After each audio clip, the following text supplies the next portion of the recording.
Hello, my friends. How are we doing? Welcome to the live stream. It's very, very lovely to have you all here. Hi. Hi, I can see everyone in chat. Hey, how are you all doing?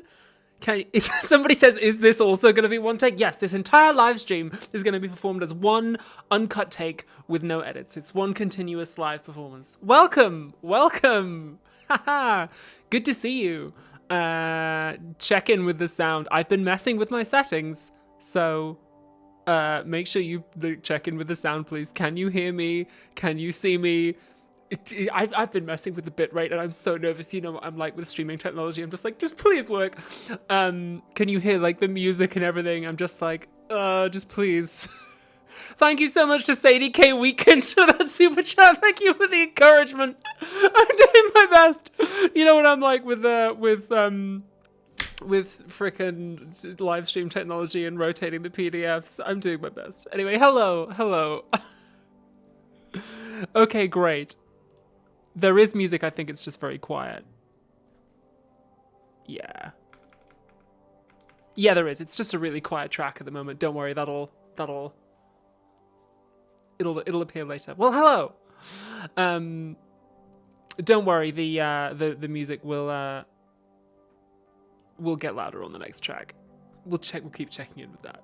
Don't worry. So, okay, well, first of all, let me just start by lighting a candle. Oh god, I'm already getting an alert that's like the bitrate is higher than recommended. Well, then lower it then. I don't know. Just YouTube, just do it. I wish there was a button there for YouTube that's just like, just do it. Please do it. Anyway, we like to start these live streams by lighting a candle. So here we go. Disable performance mode so that I can see what I'm doing.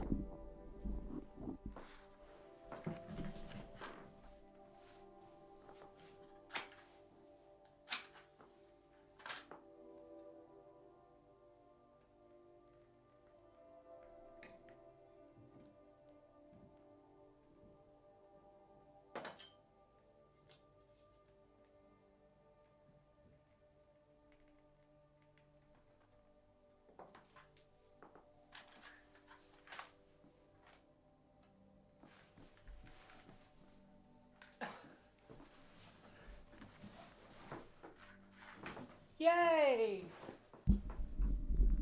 Ooh, autumnal. Isn't it nice? Isn't it really autumny? It's giving massage parlor, says Talia Angelique. Hey! Here we go.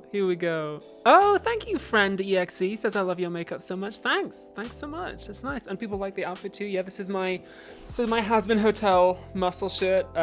Morgana Ignis, co-star of Dracula's Ex-Girlfriend, is the head of merchandising for Has-Been Hotel and Hell of a Boss. So she gave me this, but she only had like XXXLs. So it's really big on me. And it was like down to here. So I just said, oh, I'll just cut out the slide. I'll make it a muscle shirt. That's cool. Left-handed says, was it really one take or was it fake? Yeah, it was all one take. Said there was inconsistency between the YouTube and Nebula version. No, the only difference in the Nebula version is that the Nebula version doesn't have the ad read at the end. But no, it's all one take for real. The room looks different. Did you add more lights? No, I think I just turned these two lights up here on because it was a little gloomy and I was getting a lot of like grain on my picture. So I just, yeah. Anyway, hey, how are you all doing? Feeling good? Feeling happy? Feeling good about the state of the world? No, not so much. Yeah. Well, hey, don't worry. We will. Yeah, Blues Domo sums it up with that super chat. Just says, "Is there any hope for humanity?" Yeah.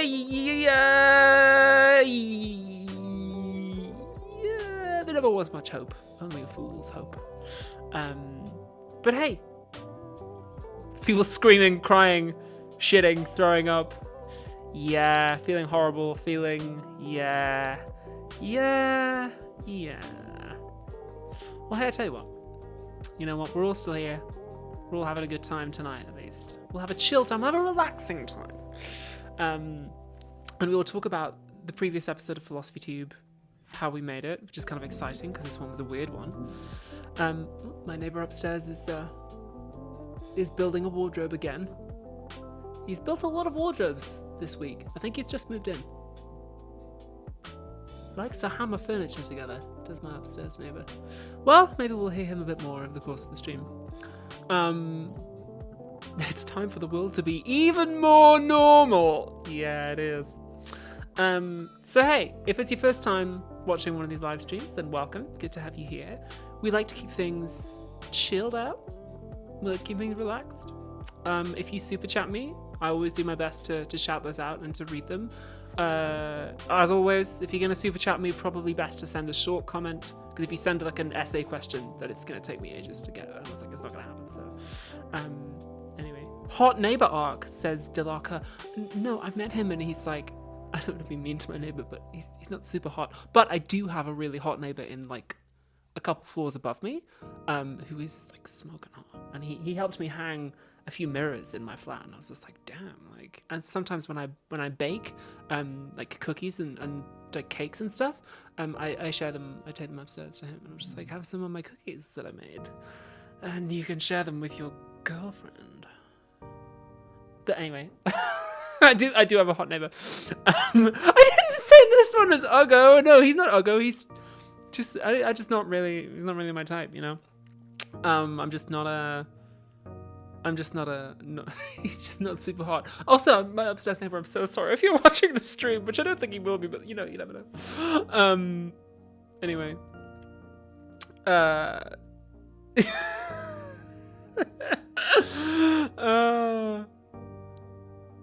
I do. I bake. Well, I don't really bake cookies. I've never baked cookies. Well, I've tried to bake cookies a couple times and it never goes well, but I do love baking. I make nice cakes. I like making parkin, which is a traditional Yorkshire and Lancashire kind of gingerbread, which I should make actually because it's parkin season now. I should make a parkin. That's nice. That'll cheer me up. I'm going to make a fish pie this week. My legendary fish pie. Abby's famous fish pie, which we've talked about on the stream before years ago, and which I served to Pierre and her wife when they came over. So yeah, my famous fish pie. I'm gonna make it again this week. It's gonna be good. Callisto91 says, if you're watching Uggo neighbor, stamp on the floor. No, don't. Okie dokie.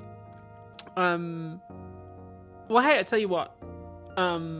Oh, banana bread with walnuts and chocolate chips, says Orion. Oh my god, yes. So I make a really nice banana and walnut bread with buttermilk. That as a recipe I got from my like ex girlfriend. Like it's like several girlfriends back. I got it from her. It was her grandmother's recipe. So I make a mean banana bread. Shout out to my art historian ex. Thank you for that. I still make it sometimes. Pavel Nadolski, thank you for that super chat. It's your first super chat ever. Thank you. And Nehendum says, happy to find you live on a hot Saturday afternoon in Argentina. Ah, jealous. It's a cold day, cold evening here in Britain. It's been bitterly cold today. I've not had the heating on yet because it's expensive, so I'm keeping that off. But hey, generational banana bread.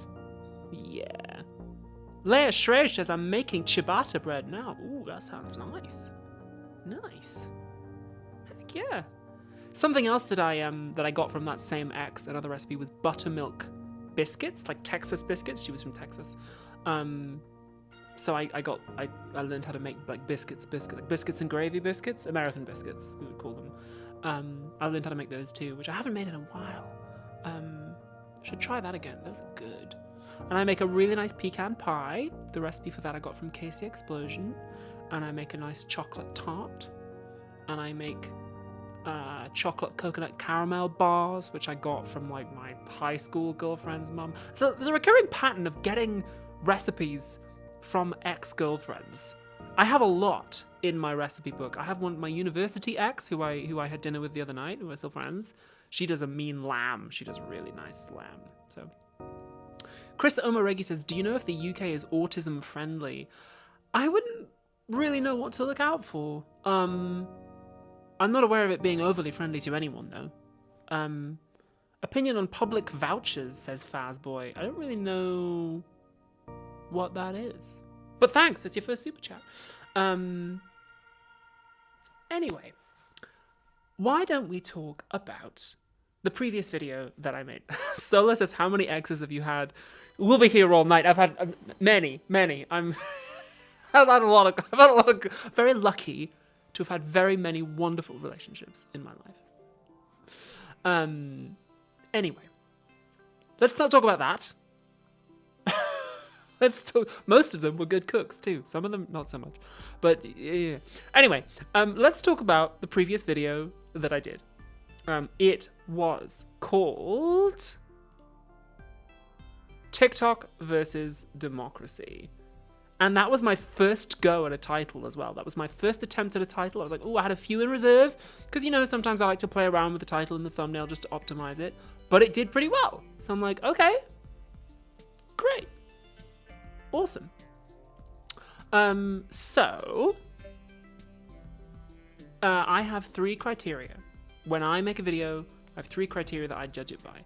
The first one is, was it made from curiosity, not ambition?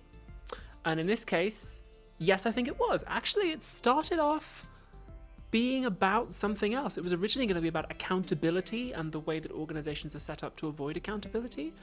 But through the process of researching it, I was like, no, I want to do something about democracy, something about election, or something election themed to time with the United States, to celebrate the great victory of President Kamala Harris, which I haven't checked the results yet. I'm sure that happened.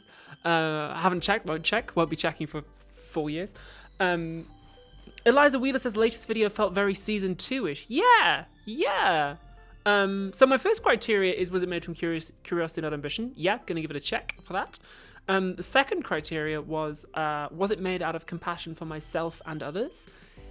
Yeah, I'm gonna say yes, with a big caveat that I'm gonna give myself later on when we get to notes. But I'm gonna say yes. I wasn't overly mean to anyone. I tried to be sympathetic to people. I tried to understand different points of view rather than like push my own. So yeah, was it made out of compassion for myself and others? Yes, I think it was. I wasn't really as stressed and fried as I seemed to be. That was all just part of the performance. I didn't really spend ages on TikTok frying my brain. It's all part of the show. So yes, it was made out of compassion for myself too. It was difficult to make it, technically, and it was hard to rehearse and hard to write and perform, but it was a rewarding challenge. So, check. Thank you so much, Johnny MP, for that super chat. Oh, that's really kind of you. Thank you. Also, where are you the MP of, Johnny? Any particular borough? Anyway, and finally, was it my unique creative vision? Yes, big check on this one. Whomst be doing it like the tube be doing it, you know? Whomst is making video essays like this? Nobody. It's just me. And I was like, well, because I just feel like there's this trend right now for video essays, which is that's harsh but true. There's this trend right now for video essays where people just sit in front of a microphone in their bedroom with a setup like this and they just summarize TikToks for like 3 hours. And it's like, the crazy trend on TikTok. And I'm like, and they get like millions of views. And I'm sitting there going, why? Why? It's just reacting to TikToks. And these people get like millions of views. And I'm like, what is the secret here? Because the interesting thing is, and I checked, a lot of the YouTubers who make stuff like that aren't big on TikTok. So I was like, wow, there's a whole audience of people on YouTube who want to hear about TikTok videos, but who don't watch them. I'm like, huh. Strange. Eliza Jane Smythe says Australia could become a leader in climate change technology. Hey, somebody should. I guess you guys have a pretty big stake in that question, I guess, given that most of your continent is uninhabitable already. So, yeah, please, that'd be great. Solar farms and wind. We love renewable energy because it's free. It's cheap. It's free. You get it straight out of the sky. Much easier than digging it up out of the ground. Just comes down, just straight from the butthole of God, just straight down into electricity. It's great. Anyway. There's this trend of making YouTube videos where people react to TikToks. And I was like, what is this? And then I decided, okay, I'm gonna make an almost parody version of that. I'm gonna hold a microphone, visible microphone, because that's what everyone's doing now, visible microphone, and we're gonna go for it, but we're gonna do it in a way that like no one else can do. Almost like a parody of that format. I'm gonna do the whole thing as one take, just because no one else can do it. Just because I'm the only one who can. And I said to Nebula, and I said to Simon, who designed the thumbnail, I said like, I want to give the impression of one of these really low production value videos, but with insanely high production value. And he was like, okay, great, brilliant. And so the thumbnail is hideous. The thumbnail of this video is disgusting, deliberately so. Just to almost like parody this style of creator and then this style of creation. I don't want to be too harsh against individual creators. And it really worked. The thumbnail had a higher click-through rate than usual. So I was like, oh no! So from now on, they're all gonna be like that. No, I'm kidding. They're not really. Oh, thank you so much, Sebastian ASMR. Welcome. Hey, Abby, you can chat. Cool, hey. Spring Meadow says, was the microphone you were holding working? I saw you had one clipped to your tie as well. Yes, I did. Actually, they were both working. We had a dedicated sound engineer on this video who was handling all of that and actually mixed them down to get the clearest possible results. So, but yeah, was it my unique creative vision? Yes. I don't think anyone else does stuff like this and can't, you know? So, hell yeah.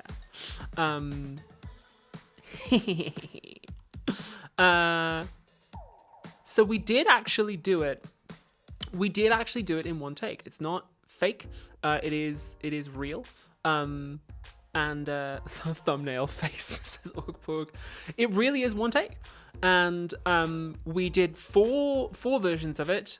In my opinion, version 3 was the best. And actually, we shot version 3 with like perfect, no notes. And actually, the crew were on their way out the door. Sound engineer was on his way out when Nebula's legal department called and they're like, we have some tiny changes to that bit at the end to make it extra transparent and extra clear. And I was like, okay, we've got 1 hour left before the studio kicks us out. Sorry guys, but we got to go again. We can't finish an hour early. We are going to be going up to the line. And we went for a 4th one and we did it. And that's the one that you saw. So Queen Stodge says, can we have a full look at the costume from the episode? What was the inspiration behind it? It's very Doctor Who. Yeah, give me 1 second and I can show that to you. Let me find oh, here's a good picture. Here we go. Whoop, there it is. There's the biggest picture I can find for you. What was the inspiration behind it? I wanted to create a costume, and this was my creation this time. This wasn't Brian. Brian sat this video out. Brian, the Philosophy Tube stylist. This costume was designed and made by me. And I wanted to create a look that summarized the idea of too much information. It's like 3 separate suits Frankenstein together, like 2 ties, 4 collars, like 2 halves of a suit, but then also like more of a suit, and then like extra lapels jutting out, too many tie pins, too many ties, too much information, to like a hair's too big. I wanted to create a visual representation of overload, like too much overload. Oh, thank you to Rakurun Hawk, and your first super chat too. Awesome. Somebody says it's very Mad Hatter. Yeah, so some people said Mad Hatter, some people said Tim Burton. The reason for that is one of the reference images I gave to Nikki, the Philosophy Tube makeup artist, was Sweeney Todd. With the bags under the eyes and the crazy hair, the Johnny Depp Sweeney Todd. So that's probably where you're getting that from. But yeah, I made this costume. I made it with a stapler. It's not even sewn together, and like the trousers too were all ripped up. I had to throw it out at the end because it was just like falling apart and also really uncomfortable. It was full of metal staples that were quite difficult to wear. So there you go. But yeah, that's where that came from. Switch back to full screen mode here. Carl Moore says, I'm bisexual and trying to leave the US. Do you think I need to do so, and do you have any advice? That's a great question, but since I don't live in the US at the moment, I probably can't give you any advice for that. Also, I don't know where you live either. I'm sorry. That's gonna come down to, that's a decision you're gonna have to make. I don't know. I don't know where you are or what your circumstances are, so good luck, whatever you decide. So yeah, we really did. We shot it all in one take. I rehearsed it several times in my room. I rearranged the furniture in my living room. I say living room, the everything room in my little flat. I rearranged the furniture and was practicing it, and then had the whiteboard and was scrambling under my desk and setting props out, and yeah. So Alex says, how many attempts did it take? I said in the video it took 4. You saw the take number 4. We actually did it in 3, but then I had to do a reshoot. So, yeah. Yeah. Angel Sam says, why would you want to go to the US now? Maybe not now, but there's something I'm doing in the UK probably next year, and once that's done, maybe we'll see. Beatty says, were you using a teleprompter? No. Who the bloody hell do you think I am? Using a teleprompter. I memorized it. I'm an actor. Did I use a teleprompter? Who do you think I am? I was about to name another creator there who uses a teleprompter, but I won't do that. That's mean. No, to be fair, there's nothing wrong with using a teleprompter. Not everyone has the kind of brain for text and lines and stuff that I do. But maybe when I'm old, I'll need one. Maybe when I'm old and can't remember my lines anymore, I'll need a teleprompter. But no, I did not. I memorized it. Imperial Echo Lo. Thank you for that super chat. It's your first one. You've sent me 500 CZK. I don't know what currency that is. So, I mean, you could have just sent me... Is that house buying money or ice cream buying money? I don't know. But thank you very much, regardless. Appreciate it. Anyway. So, yeah, we really did do it in one take. I designed the costume myself. Oh, the room that we were in is a recording studio in London. It's called Fiction Studios, and all the books and furniture and everything comes with them. It's the same place that we filmed Ignorance and Censorship, if you remember that episode, the one with the live owl. And actually, since I filmed that episode there, they have put up a couple of stuffed owls because they liked it so much. So there is actually a stuffed owl in the background of this video. Let me try and find him for you. He's right at the start. Oh yeah, there he is. Can you see that there? Just next to the whiteboard, they have a little stuffed owl. He's fake. He's made of plastic. He's not taxidermy. So yeah, it's cool. That was nice of them. Star Venue says, as a conservative fan of yours from the US, I recommend not coming here for a while. I appreciate you. I appreciate you saying that. Also, I appreciate that you're a conservative fan of mine and that you're sticking around. I know things can be pretty lefty or lib. We'll talk a little bit more about that later on. But hey, thanks for being here. Appreciate it.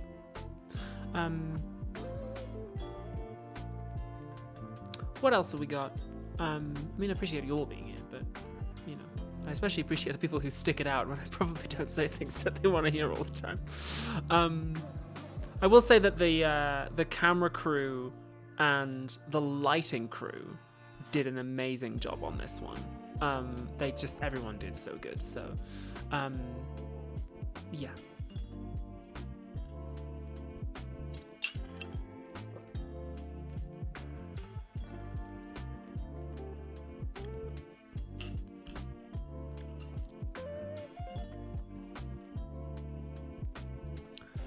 Para says, I loved your Garfield video. Is there a callback in this one? No, it's not a callback, although that was also one take. The Garfield video... The Garfield video is from years ago, and honestly, that was a joke. It was an April Fool's joke that I made literally for one person. So my then partner... Again, talking about my exes a lot on this stream. My ex, who was not my ex at the time, we were dating at the time, was having surgery, and Lasagna Cat, I'm not going to explain what that is if you don't know it. Lasagna Cat was her favorite YouTube video of all time, so I recreated it, and so that she would have something to watch and laugh at. whilst she was, you know, recovering. I'm getting a big old error message here, so let me just try that again.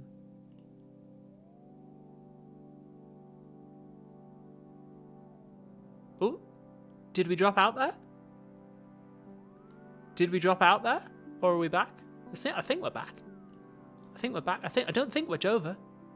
Sorry if you just got a brief interruption to the stream there. I just got like a big old like everything's doomed message and reset the page. But anyway, I think we're here. Sylvie Van Ingen says, any plans to release your new film on another platform? I don't really like using my credit card. It's your first super chat. Thank you so much, Sylvie. No, Dracula's Ex-Girlfriend is going to stay on Nebula. They do have the rights to that. I mean, unless somebody else comes along and buys the rights, which I guess they could. I co-own it. So I guess if Netflix like says, hey Abigail, can we give you £1,000 and put Dracula's Ex-Girlfriend on Netflix? They go, yeah, sure. So, Befriendy, thank you for that super chat too. Okay, great. It didn't cut out. I just got a big old error message. Okay, cool. Great. Abigail's ex-girlfriend, says Eliza Wheeler. Yeah, you should be a long movie. Yeah, I tell you what. Anyway,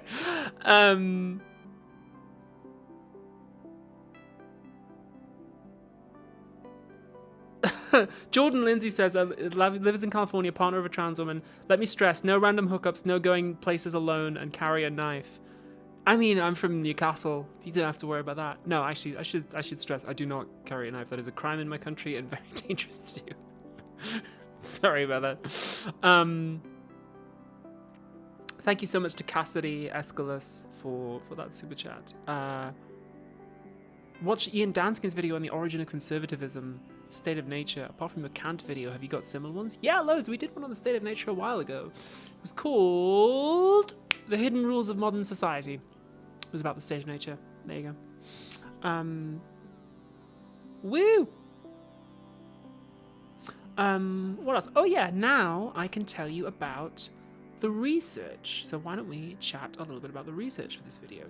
So originally this video was going to be about accountability and management theory, and basically why big companies and governments and corporations find it so hard to hold people accountable. And so to start with, I read Dan Davies' book. I'm going to activate my preview window here.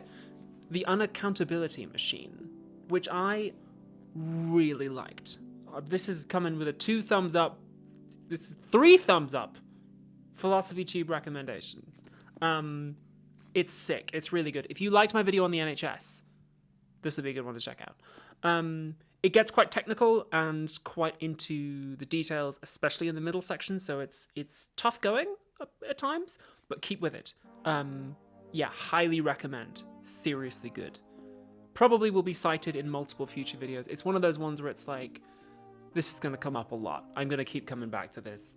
In fact, I've done it to the honor of keeping it on my bookshelf rather than donating it to the secondhand bookstore when I'm done with it. So this is actually where I started. And then the research process went off in a bit of a different direction because I read this. It's a little short bunch of essays. It's just called Democracy. It's edited by a whole bunch of people. But there's essays here with like, the sirens going past my window. Don't worry, it's just a lady having a baby in 2 ambulances. It's a lady having a baby. It's a happy siren, not a sad siren. It's my old French teacher. She used to say that all the time. Anyway, I read this, Democracy. It's just 11 short essays, some of which are good and some of which are not so good. But that's what kind of bridged the gap between doing a video about accountability and doing a video about democracy specifically, because I was looking to expand on democratic accountability and felt that the video was something about that. So I just read this too.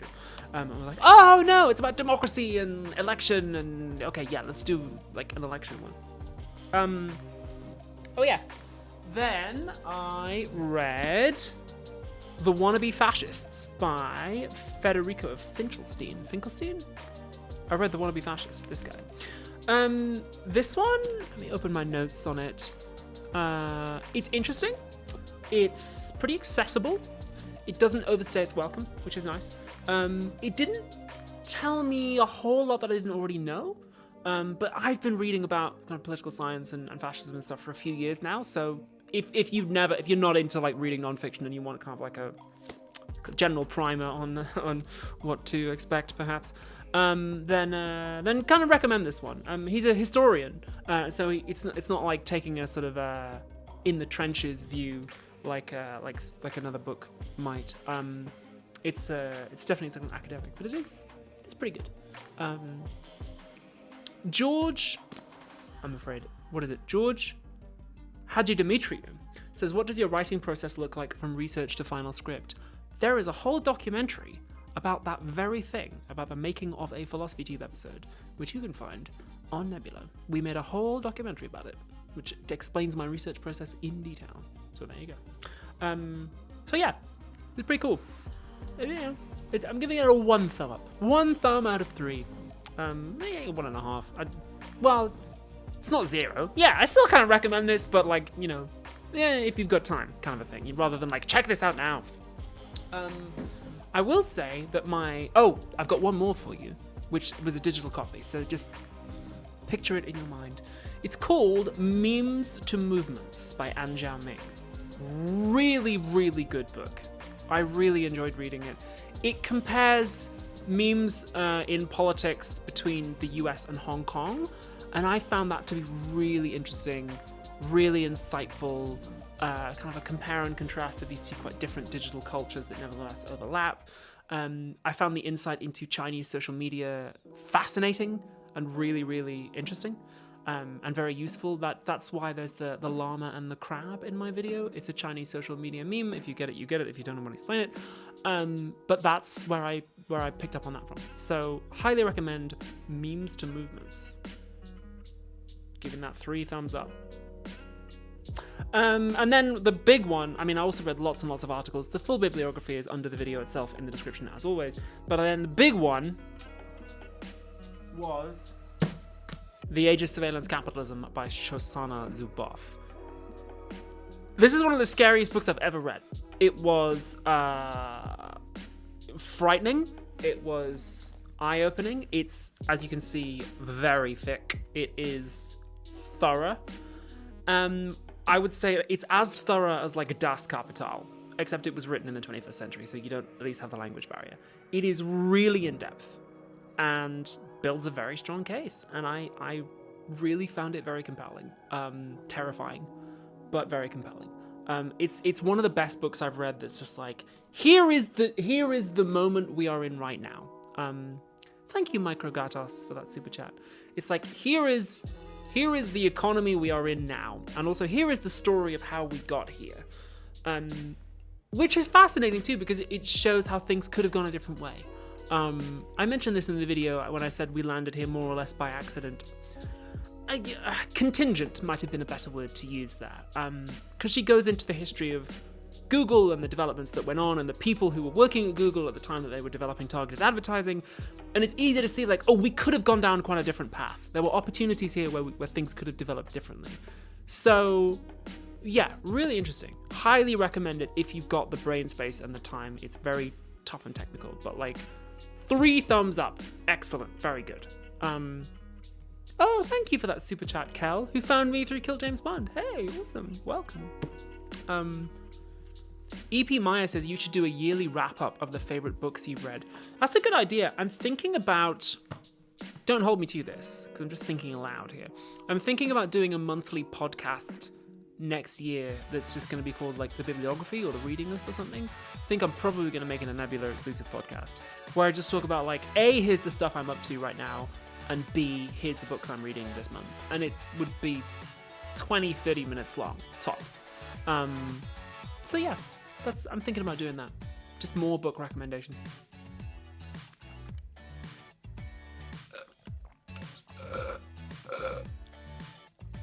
Newt Core says, is there a possibility you could provide a list of all these books? Yeah, it's under the video.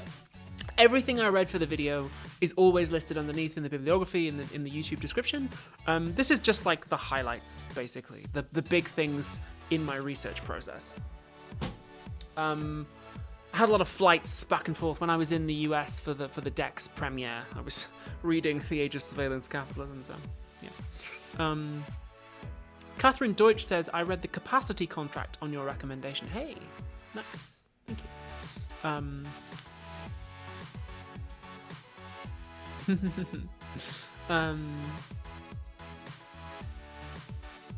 Evil Zod says, I remember your book recommendation videos from years ago. Would be happy if you started those up again. Yeah, I mean, that's kind of what this is. That's kind of what we're doing right now. And I also do those occasionally on TikTok, and I'll do them as part of this new little podcast too if I get around to doing that. So, yeah. Ooh, Anne Voss is reading Wrath Goddess Sing. Oh, amazing. Brilliant, isn't it? I love it. Greetings from Brazil, says Vinicius Miller. Mark Fisher's work is more important than ever. Heck yeah. Crashing Phantom says, it's my first live for this channel. Welcome, everyone. Hey! Welcome. Leo 2003 says, do you have any resources or tips for voice training? If you go and watch my video on Judith Butler, you will find one. Megan Baldrigton says, are you a reader or audiobook listener? Reader, 100%. I like having a physical book. I don't, because I look at screens an awful lot, I don't even like ebooks, because I'm just like, too many screen. So I like having a paper book. I'm like, paper, yes. Texture, smell the glue, relax, cup of tea. It's nice. The Piro says, wait, you do live streams? What? Yes, I do. I'm doing one right now. Welcome. I do a post-mortem of the episodes I've just done to talk about like how it was received and what went well and what didn't, what the comments were. So, Luna says, Abigail, do you own a Blahaj? There he is, baby! His name is Carl Sharks. Wonder Witch says, where do you find the time? You must be so busy. Yeah, I don't have much of a social life.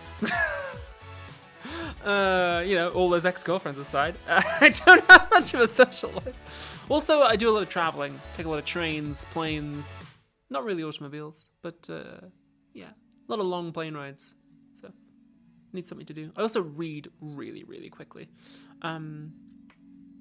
What future content will you make about philosophy and things, says Ezra Nama. Ooh, that's a good question. So at the moment I am planning, loosely planning, writing down a list of ideas for next year. So there's going to be one more video that comes out this year. It's going to be about my acting and writing process. It's one that I just filmed entirely. It's like it's a Jenny Nicholson mode one. It's just filmed here, and it's going to be about how I act and how I write.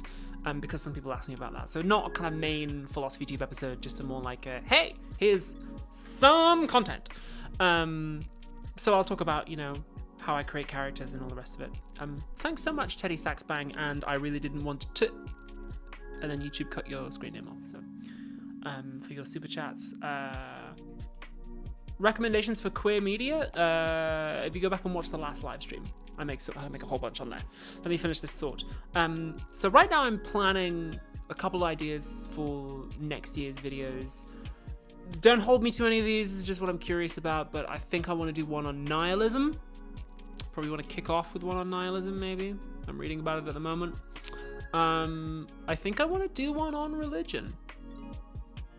There's something gnawing at me, something about liberation theology and Catholicism and J.D. Vance and the right wing having a monopoly on religion, and I'm just like, there's something there, I think. What else? Let me look at my ideas folder. What else have I got here? Maybe something about the Vienna Circle. That could be cool. Oh, something about queer prison abolition. So I like to do like one video a year on gay shit. Normally, I just let the fact that I'm trans, it occasionally comes up, or the fact that I'm queer, it comes up occasionally, but I don't like to foreground it. Once a year, I like to do a kind of like, here's the gay one video. So we had the NHS one, and then we had the Judith Butler one, and then I think something about queer prison abolition would be good.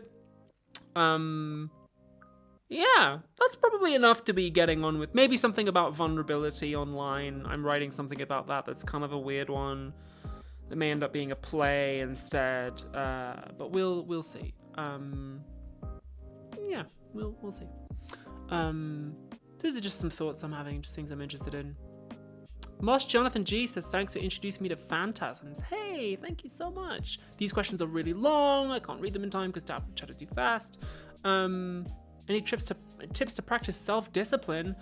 Wow, I mean, I have a routine. Like, I just go to the gym like every morning except Sundays. I'm working out 6 times a week now. So I just get in a routine. It just gets easier. Jamie Does Math says, thanks for signing my copy of The Prince at Trans Pride. Oh, yay! I'm so glad you like it. Thank you. Appreciate it. What was I saying? Oh, yeah. Let me open up my notes here. Oh, yeah, so we talked about my research process. Oh, hey. There's a couple things I do need to go over from the last video because I made some mistakes. So, apologies if I take my eye off the chat for a moment, because I do need to talk about some errors that were made in the video that I need to correct. I'm also going to open up my notes page here so that I can be precise. So, at one point in the video, I mentioned social credit scores in the context of China. That phrase, that inclusion of that phrase was an ad-lib. It was something that I said in the moment. And I regret having said that. I don't know where that came from. I must have just read an article at some point. It just like jumped into my brain on an autocorrect.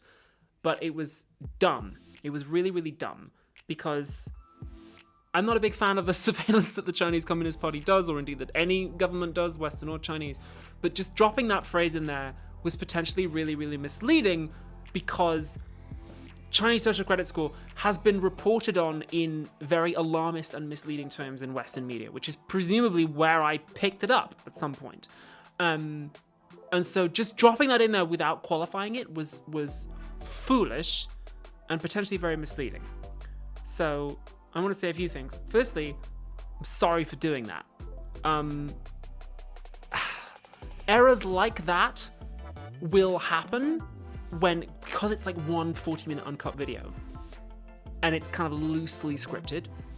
Errors like that will happen, but I'm still sorry that made it in. Also, it couldn't have been edited out anyway. The only option would have been to reshoot the whole thing, so even if I'd caught it in editing. Anyway, not to make excuses, so I'm sorry for that. That was dumb. I'm really sorry. Also, thank you to all the commenters who called me out on it. You were right. You're right, that was a dumb mistake. I'm sorry if by saying that, I caused you to lose confidence in me or the channel. Fingers crossed, errors like that are rare on the show. And also, when something is tightly scripted and done in chunks rather than one uncut take, which it usually is, we reduce the chances of doing that. But I do want to take accountability for my mistakes when I make them, and so I wanted to say thank you very much to everyone who corrected me on that. Thank you, and once again, my apologies for that. Cool. Nice. There's one other error I want to get to. Sure, well, yeah, you know what? Let's get to it now. Star Venture, thank you for that super chat. I'm definitely a cat person. Definitely a cat girl, cat space girl, rather than a dog person.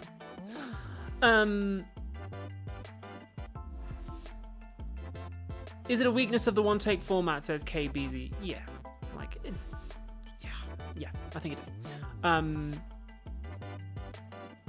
So yeah, my apologies for that. It was dumb and misleading to drop that phrase in because the Chinese social credit score is not what it's commonly reported as. Yeah. So yeah, thank you for your patience on that one. And now I want to think about the feedback to this one a little bit. So feedback was kind of split. In general, overwhelmingly, 95% of people really, really liked this video. I'm like, this one's great, I really enjoyed it. I got a lot of messages from people in my real life too, real friends who were like, hey, that one was great, which they don't normally do. So that's good too. And in general, I'm very proud of it. I think as as a work of art, I think it stands up and I think it's good. Another friend of mine did give me some very interesting feedback though, which is that my definition of democracy at the end is actually like pretty much a definition of liberalism. And he meant this constructively. He's one of my most intellectual friends. But he's kind of got my ass there. And actually a few people in the comments did too, were just like, this is kind of like lib mode at the end. And for a few days I was like, what are you talking about? That's fine. Nah, I'm not. And then, you know what? I've been thinking about it and I've been sitting on it and I'm like, I think that is a fair criticism. That my ending, the ending of it, although it's sincerely felt, is a sort of restatement of like, these are the liberal norms of democracy and this is why they're good and we believe in them. And I think now, with the election as hindsight, it's clear that that kind of message isn't cutting through to people, or it just doesn't seem to be in touch with the moment that we're in. And like, fair, I mean, hindsight's 2020, obviously, but it seems that, I mean, it seems obvious, but like, when people can't afford to like eat or heat their homes or groceries and gasoline, this defense of liberal democratic norms rings hollow, because they're like, well, but what's it doing for me? You know, you can't eat democracy, right? You can't heat your home with norms. And so this restatement of liberal democratic norms at the end, I think if you're being uncharitable, maybe not uncharitable, but perhaps stern, you might say it was bourgeois. And there are some commenters who left comments to that effect, some constructively and some not so constructively. And I think they kind of got my ass with that. I think you're right. I lived out. I thought I just fell out of the coconut tree, but in fact I existed in the context of all that was and all that came before me. And so I actually looked back at the previous year of my videos, my videos in 2024, and I'm like, I've kind of lived out in the last year. They've gone a bit less radical. They've gone a bit more liberal. There've been places where I've like gone radical and pushed it a little bit, but in general, I'm like, okay. I look back at this year and I'm like, there are places where I could have pushed it more. So yeah. Thank you for the people who left me that kind of feedback. I think that's valuable, and I'm going to be taking that forward into 2025. I said this to a very close friend of mine today. I was just like, I think I want to get a little bit more radical in the year to come. Seems like the time has come for it, but yeah, maybe I got a little too cozy, a little too easy. I think this video is at its core like a defense of liberal democratic norms, and maybe there's a lesson that I can learn from that in this current political moment, to like refocus a bit on material conditions. So yeah. Thank you for the people who left me that feedback, but the ones who were constructive and the ones who weren't. I guess the beautiful thing about being wrong is that you get to learn, you get to do it again. So, thanks.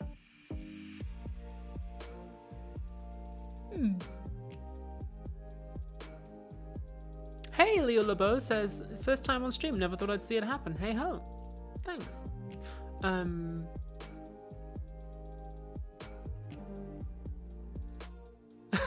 Oz123 says, feels weird not being schooled by you, but you being schooled. Hey, that's what I'm here to do.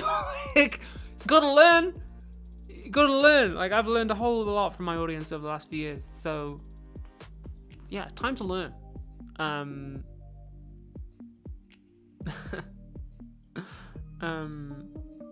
Material conditions and gender, says Lucy.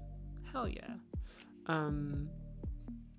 Yeah, a little bit less, so there's a little bit of a lib out.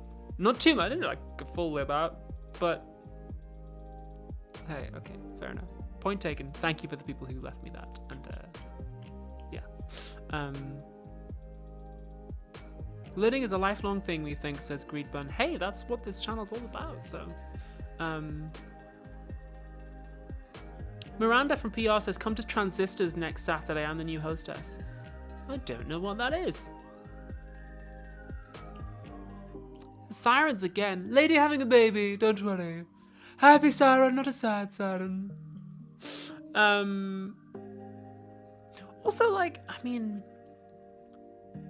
I've seen this happen with YouTubers before where their audience criticize them. Where they say something that's like, or, you know, they make a misstep. And they go, whatever, no. Because the nature of the job is that you get a lot of praise. So it's easy to focus on that. And to forget about the people who are trying to give you constructive criticism. And I've always had this policy that, like, I don't allow hate in my comment section, I don't allow abuse, but I do leave constructive criticism up.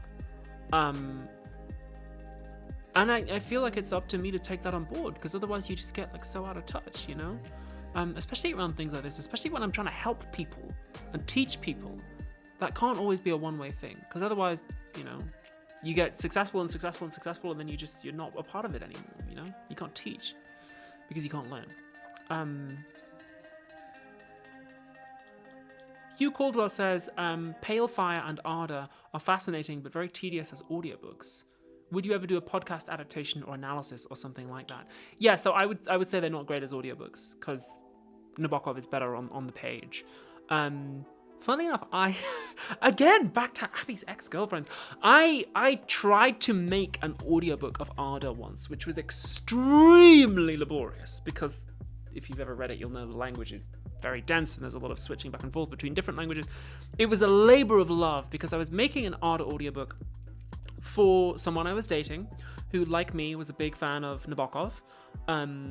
Her favorite Nabokov novel was Lolita, mine was Ardor. I thought this said something terribly important about our personalities, because Lolita is a tragedy, but Ardor has a happy ending.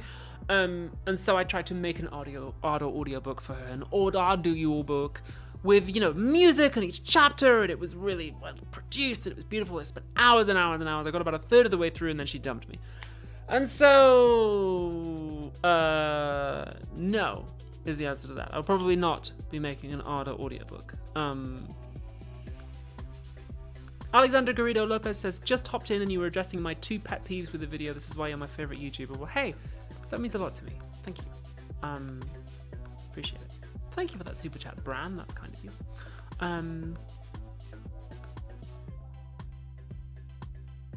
So what else have we got? Oh yeah, let's look at some comments. This one came from Aura Sparks, and they say, I appreciate the inclusion of a cute little llama. So it's a Chinese social media meme, the grass mud horse, whose enemy is a crab. I'm told is based on a Chinese pun. I threw it in case anybody was watching on a VPN in China. It doesn't seem like anybody picked up on it, but hey ho, that's why the llama is in the video. This one from Smoolicious, they said they enjoyed the anti-ad for Nebula. Thank you. A lot of people said that, actually. It was really challenging. I had to work quite closely with Nebula's legal department and privacy department to get the wording exactly right. But I'm not sure whether it converted well. I'm not sure whether many people got Nebula off the back of it, which is what Nebula, you know, that's what kind of matters when it comes to doing a Nebula content spot. But people really seem to appreciate it anyway, which is nice. So if you don't have Nebula, do please go and get that. That is a very good way you can help out this channel. That would help me out a lot, and you get to see all kinds of cool movies and stuff. So, Transistors is a nightclub in Dalston, says Miranda. Okay. The thing is that when I go out to trans queer spaces, it becomes work, because people recognize me, and then I'm like, so as an example, I went to a club in LA for a queer and trans night, and I was like, yeah, I'm gonna go. I just want to get drunk and make out on the dance floor. Like, I just want to you know when you have one of those nights where you're just like, I just want to find someone hard and make out on the dance floor, right? Just have a fun time. And then as soon as I walk in, I have like a dozen people come up to me like, oh my god, like I came out because of you, and like you're Abigail Thorne, and I'm like, oh cool, great, oh that's really nice, I like that, it's cool.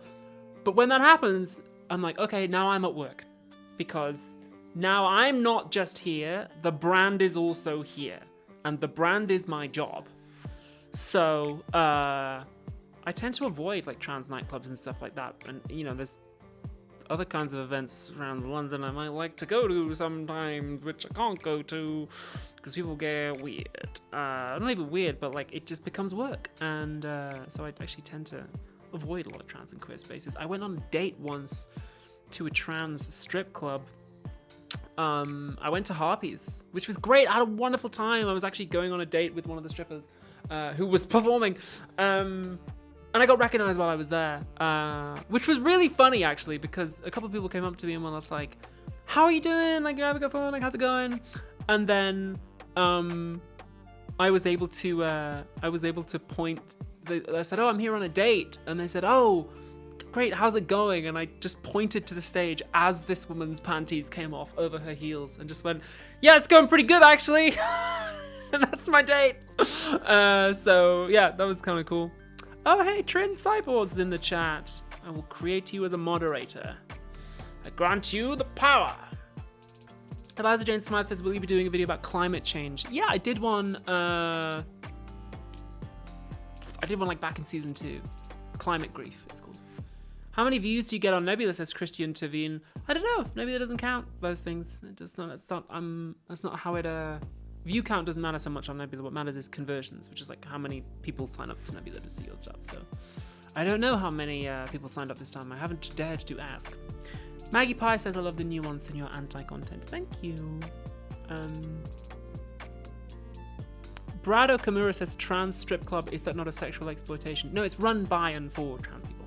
It's specifically a night celebrating trans bodies, is the idea. So it was nice. I had a good time.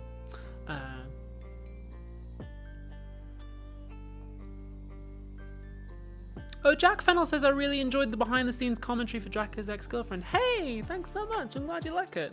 Morgana and I had fun making that. It was a good time. What's the mesh top you're wearing? Says Sama Abdilal. Oh, it's just like a fishnet top. It kind of goes down to right here. It's separate from the shirt. Yeah. What else do we have?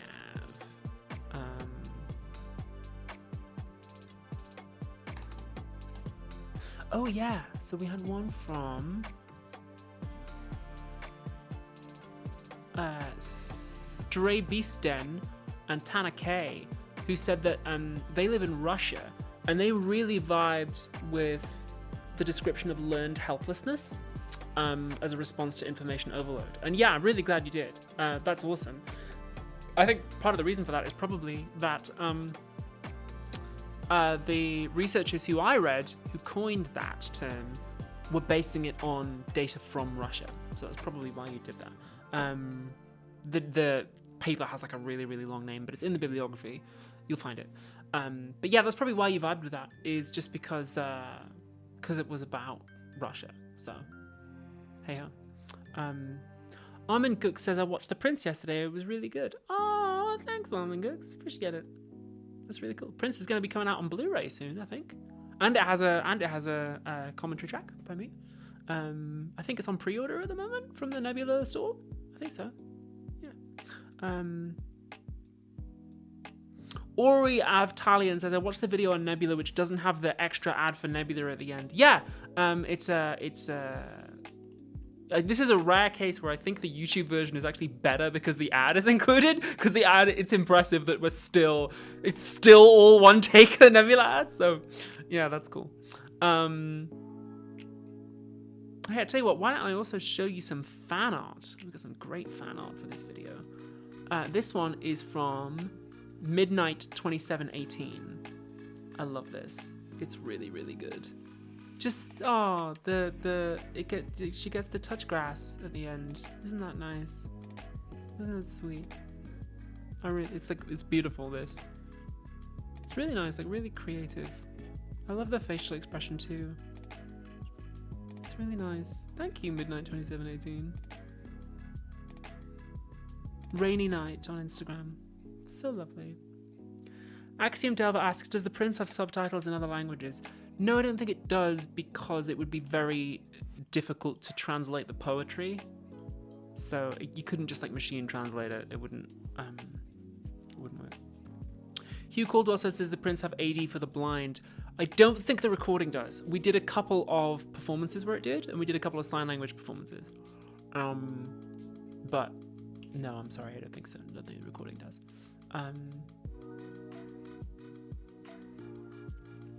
Jamie Does Math says, was the fact the grass you were touching was AstroTurf a specific joke? Yeah, that is the joke, that I'm trying to touch grass, but even the grass is artificial.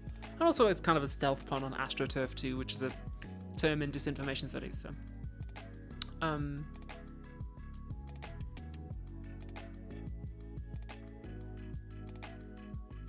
Do you play a character in videos like TikTok versus Democracy, says Rachel Wolf? That's a really interesting question. Kind of? I mean, actually, this is sort of the topic of a video I'm writing. So hold that thought. Yes and no, I think is my answer to that.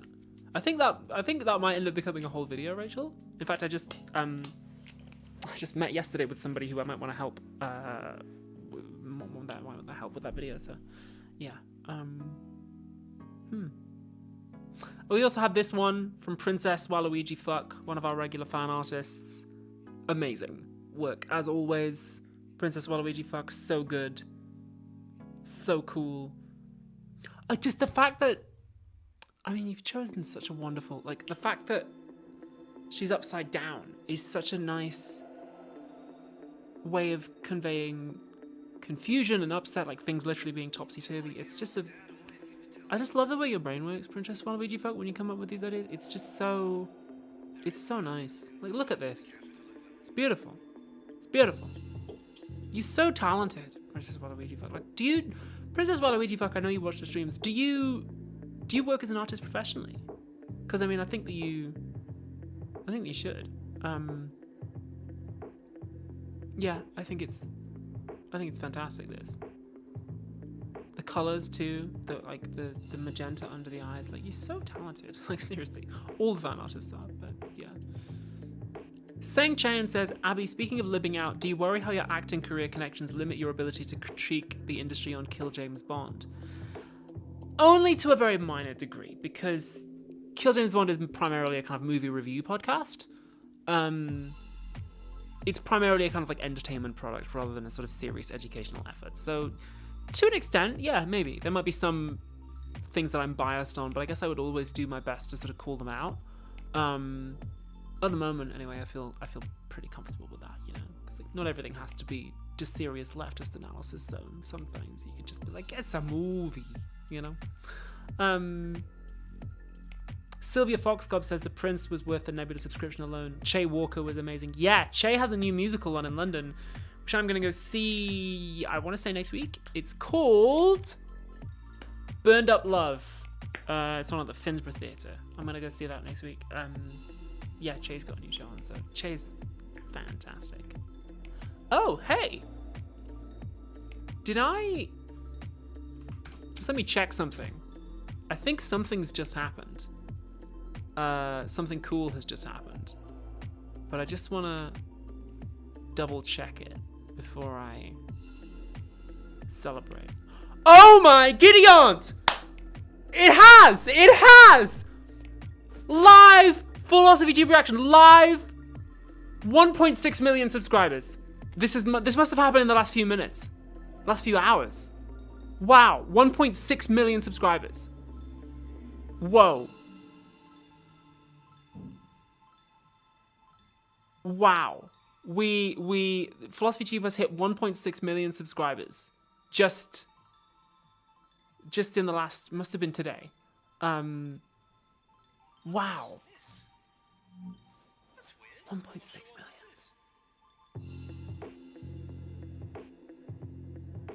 Wow, I'm stunned. I wasn't expecting it. I knew it was going to happen at some point soon, but I just sort of took my eye off the ticker for a while, and here we go. Here we are.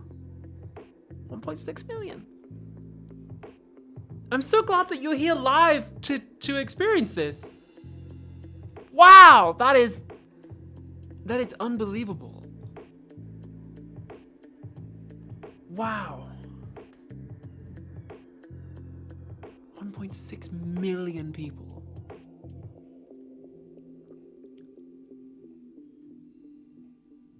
Vanilla Ted says I subbed today. Didn't know it was that close. Well, Vanilla Ted, you might be 1.6 million.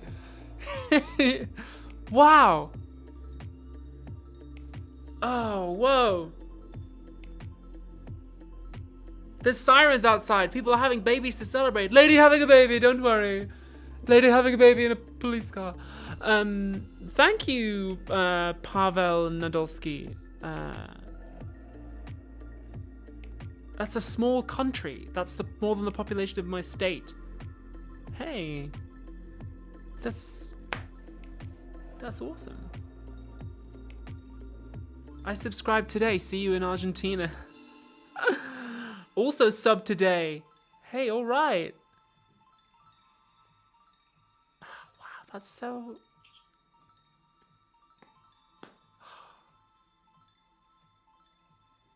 I remember when I got 100 subscribers, you know? I remember when I got 100, I was like, wow.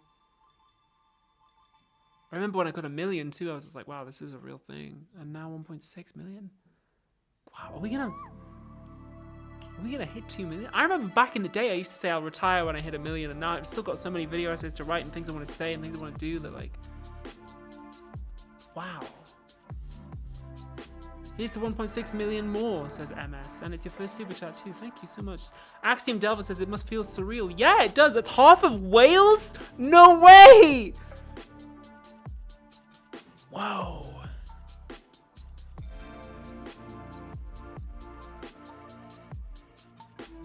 I don't even know how to feel, like, kind of proud, I guess. I mean, oh, don't worry, I'm not gonna retire. Like, I've got so much more I want to say. There's so much more philosophy to talk about. You'll hit 2 million in 2025. Based on current rates, it might take a little bit longer, but like, yeah, whoa.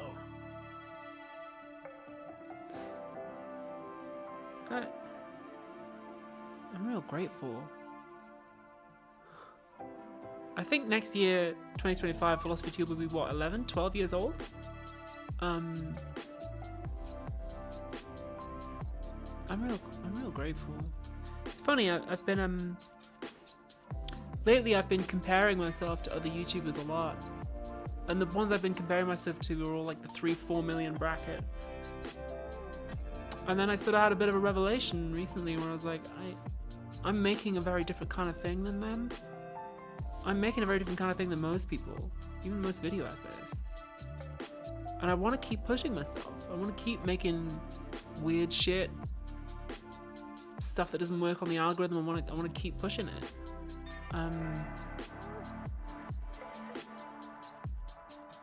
Oh, thanks so much, MS.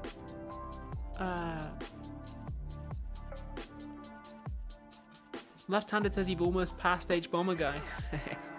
Hey, that's not a competition between me and him. Like, no, H-Bomb's very special.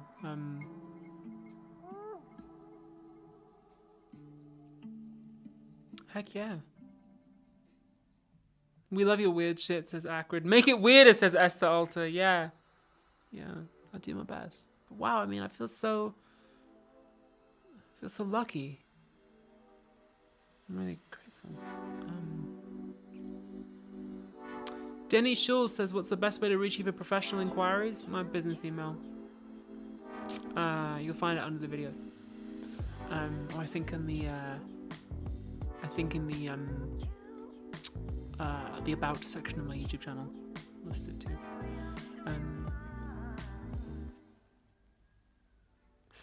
Wow. I'm really grateful. Like, and it's also nice that some of those subscribers come and go. I like that I make a variety of videos. And as a consequence, so I've got like 1.6 million subscribers, and my videos usually get kind of like 1 million views on a good day. And that's because I make different kinds of topics. Like I've got a broad audience.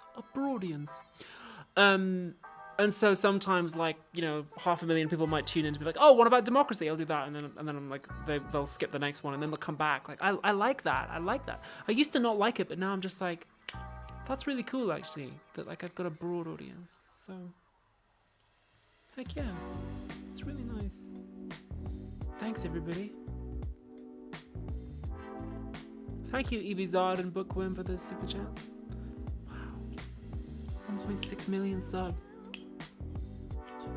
Crazy.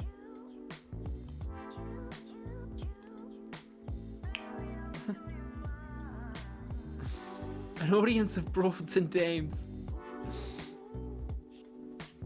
Lucky of me. Should get myself something nice to celebrate. I've got a bottle of champagne in the fridge that I've been saving. It's a bit late to be opening a whole bottle of champagne now on my own. I'll tell you what, I'm gonna go and I know what I'm gonna do. I'm gonna go out tomorrow and celebrate. Tani says thanks for all your hard work. Oh, thank you. I appreciate that.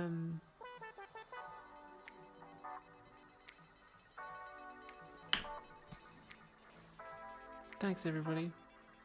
Radish says wokery of the highest order. Hey, I take it as a compliment. At least I'm the highest order of something, right?